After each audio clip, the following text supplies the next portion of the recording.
السلام علیکم ورحمۃ اللہ وبرکاتہ۔ ایک لڑکی اپنے بھائی کے فوت ہو جانے کے بعد پورے گھر کو سنبھالتی ہے۔ اس کی خالہ کے بیٹے سے اس کی بچپن سے منگنی ہوئی ہوتی ہے۔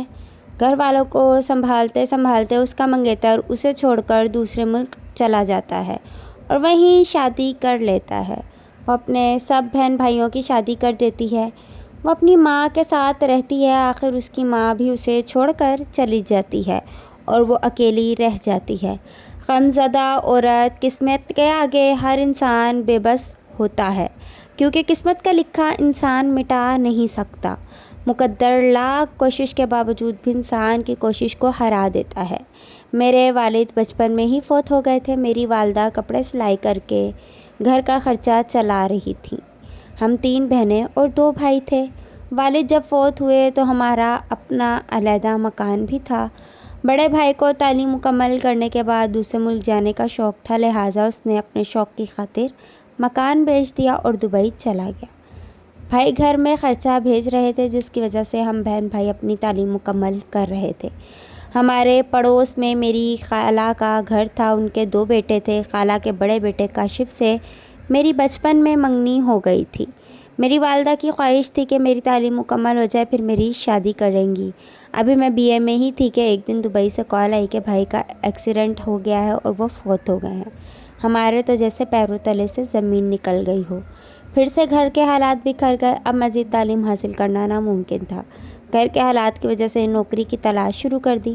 کاشف کو بڑے بینک میں نوکری مل گئی تھی۔ میری والدہ نے کاشف سے کہا کہ اس کی نوکری کی کسی ہو سکے تو بینک میں بات کرو۔ کاشف نے مجھے بینک میں نوکری دلوا دی تو گھر کے حالات میں کچھ بہتری ہوتی ہوئی نظر آئی، مگر حالات ابھی بھی اتنے اچھے بھی نہیں تھے کہ شادی کی بات کی جائے۔ خالہ بار بار آتی کہ اب میرا بیٹا نوکری پر لگ گیا ہے تو شادی کر دی جائے۔ والدہ حالات کے ہاتھوں مجبور تھی، بس خالہ جب بھی آتی مہلت مانگتی رہتی، یہاں تک کہ 8 سال کا عرصہ گزر گیا۔ امی کہتی پہلے چھوٹے بچوں کی تعلیم مکمل ہو جائے پھر شادی کی تاریخ طے کروں گی، مگر حالات تھے کہ مکمل طور پر سنورنے کی بجائے بگڑتے ہی چلے جا رہے تھے۔ چھوٹی بہنوں کی تعلیم مکمل ہوئی تو ان دونوں نے اپنے لیے لڑکے خود ہی پسند کر لیے، شادی بھی کروا لی۔ خالہ جب دوبارہ تاریخ لینے آئی تو امی نے بول دیا کہ کچھ مہلت اور چاہیے، بیٹا تعلیم مکمل کر کے کسی نوکری پہ لگ جائے تاکہ میرے گھر میں روزی روٹی کا کچھ آسرا ہو جائے۔ سونیا تھی کہ گھر کے حالات کو بہتر کرنے میں لگی رہی۔ تقریباً 2 سال گزرنے کے بعد بھائی کو نوکری مل گئی۔ اب والدہ نے خالہ سے شادی کی بات شروع کر دی تو کاشف نے ٹال مٹول شروع کر دی اور کہا کہ کچھ وقت چاہیے۔ کاشف نے اب نوکری چھوڑ دی تھی کیونکہ اسے اچھی نوکری مل گئی تھی، اس وجہ سے اسے لاہور سے شفٹ ہونا پڑا۔ اب رشتے کی بات آتی تو وہ ٹال مٹول کرنے لگا۔ بس اس انتظار میں والدہ نے چھوٹے بھائی کی شادی کر دی۔ اب گھر میں بھابھی آ گئی، مگر میری قسمت مجھے دھوکہ دیتی چلی گئی۔ والدہ کی طبیعت خراب رہنے لگی اور کچھ عرصہ بعد والدہ بھی ساتھ چھوڑ گئی۔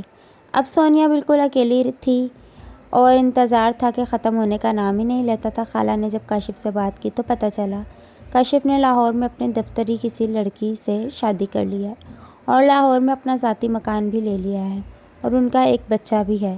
سونیا کو تو یہ بات بجلی کی طرح لگی کہ گھر کے حالات ٹھیک کرتے کرتے ساری زندگی گزار دی اور جسے چاہا وہ بھی اپنا نہیں رہا۔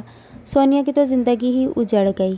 اسے نہ بھوک لگتی تھی، نہ پیاس اور نہ نیند آتی۔ سونیا نے اپنی حالت پاگلوں جیسی کر لی۔ جب قسمت میں جدائی ہو تو انسان قسمت کے آگے مجبور ہو جاتا ہے۔ اللہ